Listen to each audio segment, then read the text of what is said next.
JPSC कार्यालय के बाहर जेपीएससी अभ्यर्थियों के द्वारा प्रदर्शन किया जा रहा है। इस प्रदर्शन में खास बात यह है कि सिर्फ प्रदर्शन असफल अभ्यर्थी नहीं बल्कि 7वीं जेपीएससी के पीटी परीक्षा में जो छात्र सफल हुए हैं वे भी आए हुए हैं और कह रहे हैं कि इस जो परीक्षा का परिणाम जारी हुआ है उसे रद्द कर दिया जाए।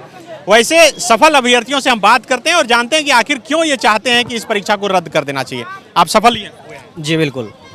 और देखिए हमारे कहना ये है कि ये परीक्षाएं जो है वो फेयर तरीका से एकदम नहीं हुई है, क्योंकि कई जो है वो सेंटर पर ये देखा गया है कि लड़का लोग सीरियल नंबर से पास किया है। लेकिन अगर हम वास्तविकता को दिखाएं तो हमारा जो रिजल्ट हुआ है वो 31 स्टूडेंट के बाद हुआ है और हमारे 199 मैंने जो है हमारा जो नंबर है रोल नंबर है उसके 199 बच्चा के बाद में उसका एक रिजल्ट हुआ है। तो वास्तविकता ये है, ये नहीं कि जो है लगातार सीरियल नंबर से लड़का लोग पास हो रहे हैं। तो जो लोग जहाँ के जो सेंटर पर डीसी जो है डीसी का बयान आ रहा है कि नहीं ये एक संयोग हो सकता है, तो ये संयोग नहीं है। आपको पता है कि ये जेपीएससी का एग्जाम है और इससे पास करने वाले जो अभ्यर्थी हैं वो बीडीओ बनेंगे, ब्लॉक संभालेंगे और डीएसपी बनेंगे, विभाग संभालेंगे। तो वो बेवकूफ़ नहीं है, वो इसी को समझ रहे हैं कि ये जो है महज एक संयोग नहीं बल्कि एक प्रयोग है। हम लोग चाहते हैं कि ये एग्जाम दोबारा जो है ये रिजल्ट गठित हो और फेयर तरीका से हो और जहां पे सेंटर पे गड़बड़ी हुई है वहां के सेंटर को रद्द किया जाए, वहां के जो बच्चे लगातार सीरियल नंबर से पास किए हैं उनकी कैंडिडेचर को रद्द किया जाए और दोबारा जो है वो परीक्षा फल गठित किया जाए। जो बच्चे मेंस की तैयारी पीटी के साथ साथ किए हैं उनकी मेहनत जाया ना जाए और उनका जो है वो फिर से जो है दोबारा रिजल्ट गठित किया जाए, ताकि कम कटअप करके इसलिए कहे कि उनका भी रिजल्ट वो भी जो है वो दोबारा। आप तो पास कर गए हैं, अब तो मेंस की तैयारी करनी चाहिए। आपको ये सोचना चाहिए कि चलिए आपका हो गया, लेकिन आप इस प्रदर्शन में क्यों आए? देखिए हम लोग कहीं ना कहीं आशंकित हैं कि जिस प्रकार पीटी की परीक्षाएं में गड़बड़ी हुई हैं वो आगे मेंस की परीक्षाएं में गड़बड़ी ना हो। इसके चलते हम लोग चाहते हैं कि ध्यानाकर्षण इस बात की हो कि जो भी एग्जामिनेशन हो बिल्कुल फेयर तरीका से हो, क्योंकि हम लोग लगातार मेहनत करते हैं। हम लोग पैसे दे करके प्राइवेट लाइब्रेरी जो है ज्वाइन करते हैं, सुबह से शाम तक पढ़ाई करते हैं। हम लोग चाहते हैं कि जो भी एग्जामिनेशन हो बिल्कुल फेयर तरीका से हो। इसके चलते आशंकित होकर के हम लोग यहाँ पे धरना को डर है कि मेंस में भी गड़बड़ियाँ हो सकती। जी बिल्कुल बिल्कुल डर है। इसके चलते हम लोग धरना को सपोर्ट करने के लिए आए हैं। आप भी सफल हुए हैं? हाँ, हम सफल हुए। कहाँ से हैं आप? हमें रांची से ही। रांची से। हाँ, तो आप सफल होने के बाद इस आंदोलन में क्योंकि जेपीएससी में पीटी परीक्षा में देखा गया कि कटअप ज़्यादा गया, वो तो अपने जगह पे है, लेकिन बड़े पैमाने पर अनियमितता देखा जा रहा है, बड़े पैमाने पर धांधली की आशंका है। तो यदि यही धांधली यदि मेंस में रहा तो मेंस में क्या होगा कि मेंस में मेरिट वाले जो बच्चे हैं उनके साथ बहुत ज़्यादा दिक्कत होगी, है ना। तो इसलिए हम लोग शामिल हैं, क्योंकि इस चीज़ को सुधारा जाना चाहिए। क्योंकि कई सेंटरों पे देखा गया कि सीरियल नंबर पे से बच्चे पास हुए हैं। सिविल सर्विस एग्जाम में ऐसा नहीं होता है। जो भी मंत्री कह रहे हैं कि ये संजोग है, ऐसा कुछ नहीं है। ये कोई मैट्रिक का एग्जाम नहीं है, इंटर का एग्जाम नहीं है। किसी भी स्टेट सिविल सर्विस में, यूपीएससी में ऐसा नहीं होता है कि सीरियल वाइज बच्चे पास करते हैं, ऐसा नहीं होता है। ये बिल्कुल धांधली बरता गया है इसमें और इसका जांच होना चाहिए। सरकार को संज्ञान लेना चाहिए। हालांकि सरकार के संज्ञान में है, बट सरकार इस पर कोई एक्शन लेना नहीं चाहती है। बस कान मूंद के सोई हुए, ऐसे काम नहीं चलेगा। बच्चे रोड पे हैं। देखिए ऐसा है कि अभी आप देखेंगे कि आपका जो मंत्रालय में एक नियुक्ति नियमावली बनाई गई जिसमें कि जेएसएससी के द्वारा जितने ही एग्जामिनेशन कंडक्ट होने वाली है वो उसमें पीटी की परीक्षा को हटा दिया गया है, सिर्फ मेंस की परीक्षा लेने वाली है। हम एक चीज़ बोलेंगे कि अगर वहाँ पे 4 लाख बच्चे अगर जो है फॉर्म भरते हैं तो एक टाइम में एग्जाम लेने का मतलब यह है कि हमेशा जो है लगातार लोकल स्तर पर उनको सेंटर बनाया जाएगा और गड़बड़ियाँ निश्चित रूप से वहाँ भी होंगी। इसके चलते हम लोग चाहते हैं कि बिल्कुल जो आने वाले कोई भी एग्जामिनेशन हो बिल्कुल फेयर तरीका से हो और जो बच्चे जेन्युइन जो है तैयारी करने वाले हैं उनकी हित की जो है वो रक्षा हो, उनकी अहित ना हो। देखिए ये झारखंड का दुर्भाग्य ही है। ये जो अभ्यर्थी हैं जो जेपीएससी के इस पीटी परीक्षा में सफल हुए हैं, इससे पहले पंचायत सचिव की परीक्षा में ये सफल हो चुके हैं और जो फाइनल रिजल्ट है उसका चयन होने के इंतजार में है और आंदोलन कर रहे हैं। मतलब कोई भी परीक्षा में आप सफल हो जाइए, आपका चयन नहीं हो रहा है। और यही वजह है कि सैकड़ों की संख्या में यहाँ पर देखिए जेपीएससी कार्यालय के बाहर छात्र यहाँ पर पहुँचे हैं और लगातार आंदोलन कर रहे हैं। एक तरफ पुलिस की बैरिकेडिंग की गई है रस्सी के द्वारा कि ताकि जो अभ्यर्थी है वह जेपीएससी कार्यालय के अंदर नहीं चला जाए या फिर उग्र होकर यहाँ पर आंदोलन जो है और ज़्यादा उग्र नहीं हो जाए। और यही वजह से यहाँ पर सुरक्षा के भी इंतजाम किए गए हैं। आप देखिए ये जितने भी अभ्यर्थी हैं सबके हाथों में एक तख्ती है और इस तख्ती के माध्यम से ये संदेश देना चाहते हैं कि किस तरह से अपने आंदोलन को लेकर ये एकजुट हैं। और इस आंदोलन की खास बात यही है कि न सिर्फ असफल बल्कि सफल अभ्यर्थी भी इस आंदोलन में शामिल हैं। आप भी परीक्षा दिए? जी बिल्कुल सर। पास हुए हैं आप? पास तो नहीं हुए हैं सर, लेकिन उम्मीद था कि पास हो जाए, क्योंकि पिछले बार जो कटअप हुआ था उससे ज़्यादा कटअप था हमारा इस बार। मतलब हमारा नंबर था। जी जी। तो सर इसमें घोटाला हुआ है, साफ साफ दिखाई दे रहा है। 3 जगह एग्जाम सेंटर पर इस प्रकार से कैंसिल किया गया, घोटाला हुआ है। तो हम लोग सब सर नर्वस हैं और हम लोग सर मांग करते हैं कि इसका एग्जाम जो हो अब यूपीएससी कंडक्ट कराए, क्योंकि सभी लोगों का विश्वास टूट गया है। आप सोच सकते हैं सर कि हम लोग कितना उम्मीद से आते हैं, यहाँ पढ़ते हैं, लाइब्रेरी में खर्चा करते हैं, घर परिवार का भी विश्वास हम लोग पर टूटने लगा है। पैसा हम अपने मित्रों से मांग कर पढ़ रहे हैं, घर वाले बोल रहे हैं कि तुम पढ़ते नहीं हो, तुम्हारा रिजल्ट नहीं हो रहा है। जब इस प्रकार से लगातार रिजल्ट होगा तो हम लोग का उम्मीद क्या होगा सर? अपने आप मतलब हम लोग कॉन्फिडेंस खोते जा रहे हैं।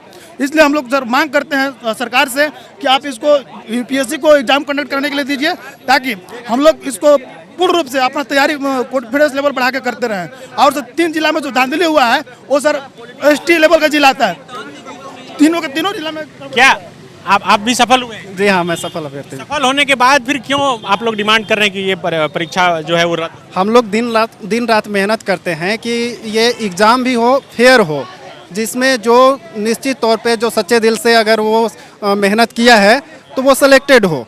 अगर इस तरह से जहाँ पूरा रूम का रूम अगर पास होता है तो निश्चित तौर पर ये इसमें सेटिंग कहीं ना कहीं बू तो नहीं, इसमें डायरेक्ट दिख रहा है कि कहीं ना कहीं सेटिंग इसमें हुआ है।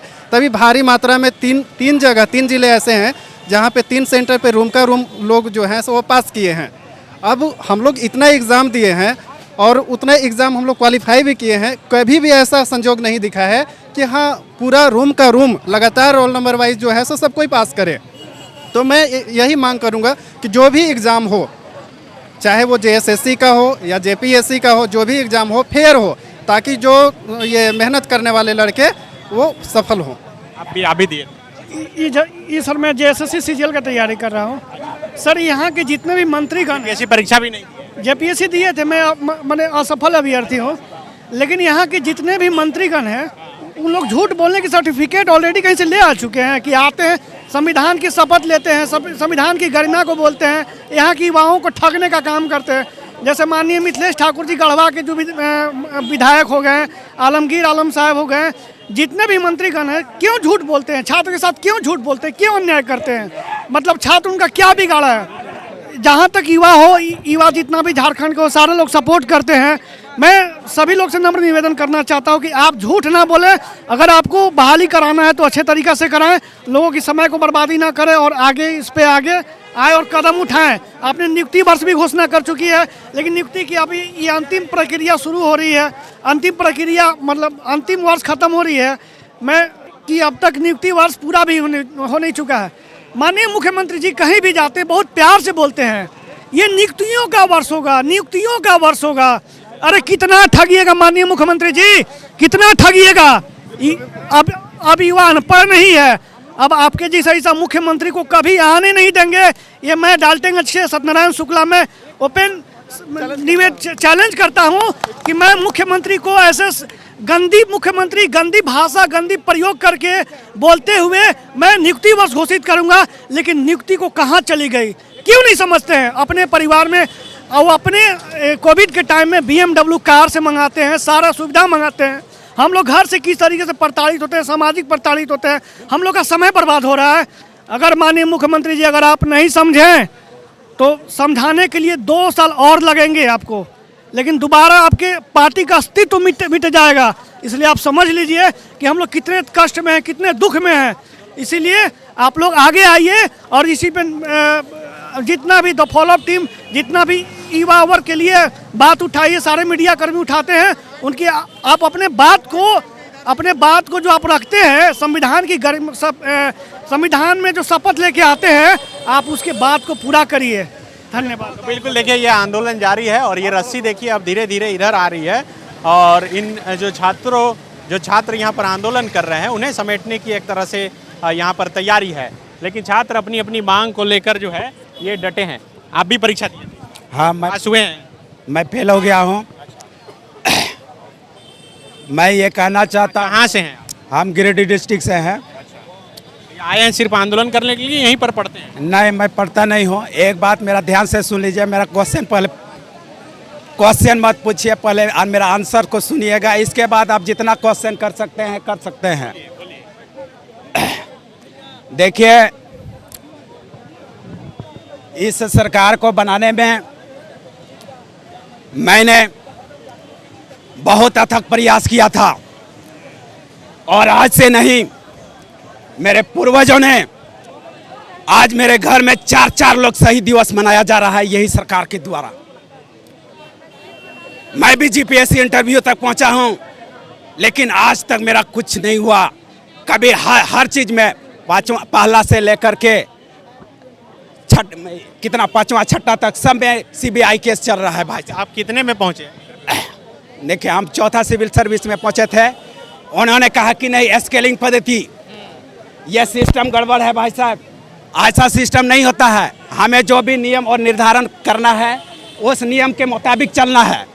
हमें जो भी आयोग ने निर्धारित किया, आप देखे होंगे 6ठा जीपीएससी में क्या किया, जो पास होने वाला चीज नहीं था हिंदी को, उन्होंने के भी हाँ क्वालिफाई उन्होंने भी कर दिया। ये ऐसा देखिए, ये कितना बड़ा त्रुटि है, ऐसा नहीं होनी चाहिए। हम संविधान के प्रावधानों के आधार पर, नियमों के आधार पर लागू करना चाहिए, ना कि अपना मनमाना करना चाहिए। तो देखिए, ये महिला अभ्यर्थी भी हैं। आप लोग कहाँ से आए? इटकी से। किसी आंदोलन करने के लिए आए? हाँ आप भी फेल कर गए? हाँ, फेल किया गया है। 258 नंबर है मेरा, 258 नंबर है। आप कहाँ से आए? इटकी। आंदोलन करने आए हैं? जी सर। आप गुलाम जी, आप तो सफल हुए हैं इसमें। हम सफल कैंडिडेट हैं, पीटी में सफल हुए हैं।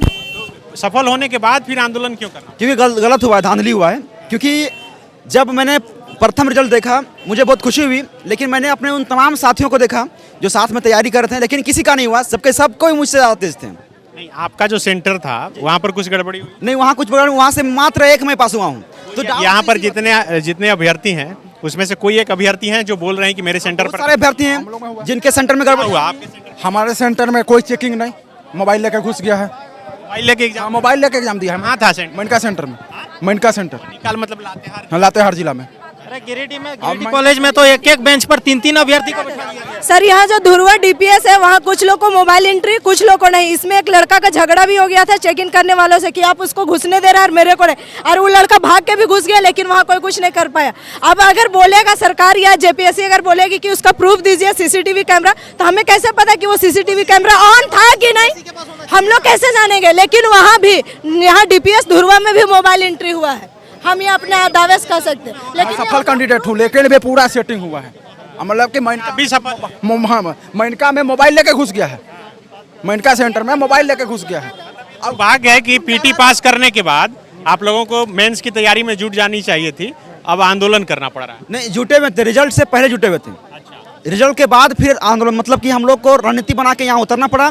1 नवंबर के बाद से बिल्कुल पढ़ने का मन नहीं किया, क्योंकि मेरे सारे साथी लोग लगा ही नहीं कि ये रिजल्ट फेयर हुआ है, क्योंकि हर तरह से स्कैम। एक बार सीरियल वाइज वहाँ पे आप देखिए ना सर जी, कि साहेबगंज हो गया और लोहरदगा हो गया, लातेहार हो गया, हजारीबाग हो गया, इन लोगों का लिटरेसी रेट सबसे डाउन है। लेकिन जब रिजल्ट आता तो यहीं से सबसे ज़्यादा नहीं कर रहे हैं। बताइए यहाँ पे कि यही 2-3 सेंटर है जहाँ से लगभग कम से कम 50% स्टूडेंट निकल जा रहे हैं। बाकी जहाँ के स्टूडेंट क्या घास छिड़ते इतना से नहीं पढ़ रहे थे, लोग पढ़ रहे थे। लेकिन सरकार के द्वारा यहाँ पूरा सेटिंग है सर। सेटिंग मतलब इस तरह से हुआ है ना, क्वेश्चन पेपर लीक नहीं हुआ, बल्कि क्वेश्चन पेपर को ही पूरी तरह से घर घर तक पहुँचाया गया, बांटा गया है। आप कहाँ से? हम रामगढ़ से। आप भी पास हैं? नहीं, हम पास नहीं हैं, लेकिन हम 250 लाने के बाद भी फेल। और ये जो समझ रहे हैं कि जो स्टूडेंट लोग यहाँ पर पास हो गए हैं कि उनका मेंस निकल जाएगा, तो ये सारी सरकार, विधायक, जितने सचिव हैं, सिक्योरिटी, सभी लोग सेटिंग में भिड़े हुए हैं। कोई किन्हीं भी स्टूडेंट का रिजल्ट नहीं होने वाला है। जो अगर स्टूडेंट हम लोग के पास हुए, स्टूडेंट साथ नहीं दे रहे हैं, ये नहीं सोचे कि हाँ हम लोग आगे निकल जाएंगे, क्योंकि पूरी सेटिंग के तहत हो रही है। एक भी रिजल्ट नहीं होने वाला है, इसलिए आप लोग आंदोलन? हाँ, आंदोलन कर जारी रहेगा। आंदोलन इसी के लिए लेकर के है कि जेपीएससी पीटी को रद्द कर दिया जाए, फिर से एग्जाम लिया जाए साफ सुथरा, बस। और इससे और बड़ा कोई मुद्दा नहीं है। विवेकानंद विद्या मंदिर स्कूल एक CBSE affiliated English medium coed school है। हम शिक्षा के साथ संस्कार देते हैं। thefollowup.in, like, share and